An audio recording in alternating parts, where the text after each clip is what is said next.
Nganzethongo, sanamukela uKhansani TV. Igama lami ngumkhulu Nkazimulo. Uma umusha i-channel siyacela subscribe khona uzokwazi ukuthola amavidiyo ngesikhathi sawakhiqiza. Namhlanje ngifisa ukukhuluma ngokuhlukahlukana kwemoya ngoba kubalulekile ukuthi makuthiwa unabantu abadala uzazi kungenzeka ukuthi imuphi umoya onawo. Manje imoya imi kanje, kukhona lo moya okuthiwa yisanusi. Isanusi singasho ukuthi umuntu oprofethayo okwazi ukubona into ingakenzeki. Isanusi asisaningi sezincane manje abantu abayizanusi. Baba ama-fortune teller, abantu abazokutshela izinto ezisazoza abasatholakali kakhulu. Umoya wesanusi loyo. Mase kuba umoya wabalozi. Umoya wabalozi umoya oziqeqeshelayo inganyayo, uyifake yona emanzini kube yiwona oyiqeqesha ngamaphupho okukhombisa abantu abazokunika iy'mpande. Manje-ke uma unabalozi kukancane bakuthatha uye ephehlweni. Yebo, zikhona izangoma ezihamba zephehlweni ngoba zisuke zihlushwe elinye idlozi kuhambe kuqubuka abalozi ngokuhamba kwesikhathi, kodwa abalozi bayazenzela. Bathatha isikhathi balungiseleleke. Ngingintshela bawuthathe beno-10, 15 years kusuka ngalesi sikhathi usuke uzale ngaso. Okay, abalozi abanye ibona abaqubukayo kuqala ngaphambi kufika isigaba sesanusi. Okay, amanono lawa imoya eklini engazwani nezinto ezingcolile. Okay, likhona igobongo labo kubadlele bona mawukuthi ngempela bayadinga uhlambulule umzimba wakho noma baxhumane nomzimba wakho, ngasho njalo. Abanye bahlala olwandle, abanye bahlala emanzini, bayabasha abanye bathi bakhona entabeni. Omkhulu abanye babesuka entabeni belusa behla bemfuleni noma ngathi besamabutho basey'mpini babeshona phansi baye ngasemfuleni, kuyenzeka nanjalo. Oyolwandle umuntu usuke nje edinga nje into enamandla kakhulu noma usuke udinga ukusondelana nesigodlo ekuyisona esingamlekelela. Lesi isigodlo esikhulu esithiwa sinama-stronger vibrations, ulwandle. Mase kuba khona isangoma. Isangoma umuntu ohambayo ekamuntu ayo-train isikhathi esiningi, aqeqeshwe through ukugida, through idansi. Ingakho uma eshayela isigubhu ukuthi azokhuphuka idlozi. Loyo muntu uhamba kula ma-processes ukuba isangoma ngesimo sesinguni. Mase kuba khona umuntu owazi ukunika umhlahlo noma kuthiwa umhlali.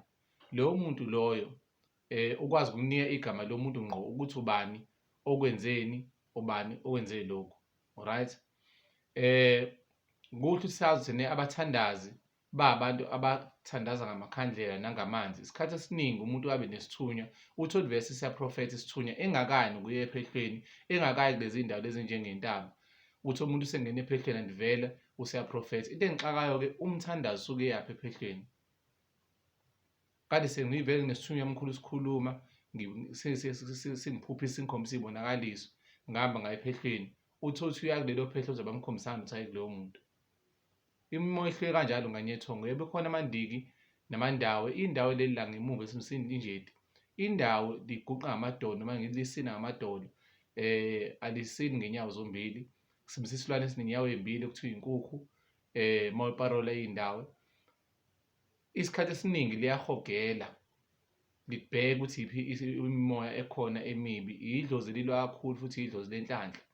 Alright. Mase kuba khona inzuza okuyumnini weziba noma umnini wamanzi, umuntu okhontrola i-body of water, ngithi wonke amanzi. Mase kuba khona into ekuthiwa ney'nkosazana. Akulona idlozi, sekuyisidalwa-ke leso, kodwa uyawuthola leyo moya ngokuthi uzale umuntu oyexhumene nokhokho abexhumene nenkosazana, okuyidlozi lenhlanhla, okuyidlozi legazi, okuyidlozi liphatha amadlozi phansi. Ngizothi idlozi ngoba lihamba nokhokho kwakumthetho yesidalo. Mase kuba khona inkanyamba noma umoya wenkanyamba owukuthi ekhaya babe nabo ubudlelwane nalo moya wale nyoka lo, ukuthi banike umcebo noma balaphe ngayo. Mase lo moya ugcine usuwelele ey'nganeni, kodwa kube khona into efanele uyenze njalo ngonyaka.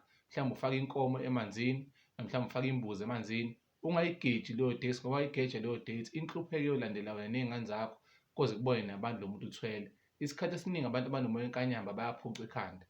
Angisho ukuthi umuntu ophuca ikhanda nomoya wenkanyamba, kodwa ngithi isikhathi esiningi abakwazi ukuba nento yokuba isithwala sisesekhaya leso. Cha, anginawo umoya wenkanyamba. Unazo izangoma ezakuxhumanisa nomoya wenkanyamba ngoba leyo nyoka iyakuhlupha ngale masiyokela amathongo. Uma ukuthi ekhaya akekho uthathe leso sithwalo asiqhubeke, iyakuhlupha, awungeni kahle kwela amathongo, uyabhubha ngale ngoba usunesivumelwano sokuthi uzosebenza usiphule isivumelwano. Angingamuntu ngithemba ngichazeke kahle yonke imimoya efika ekhanda lami njengamanje. Ngiyabonga Nkanzethongo. Udinga usizo 081 30 41 98. Amakhosi amakhulu.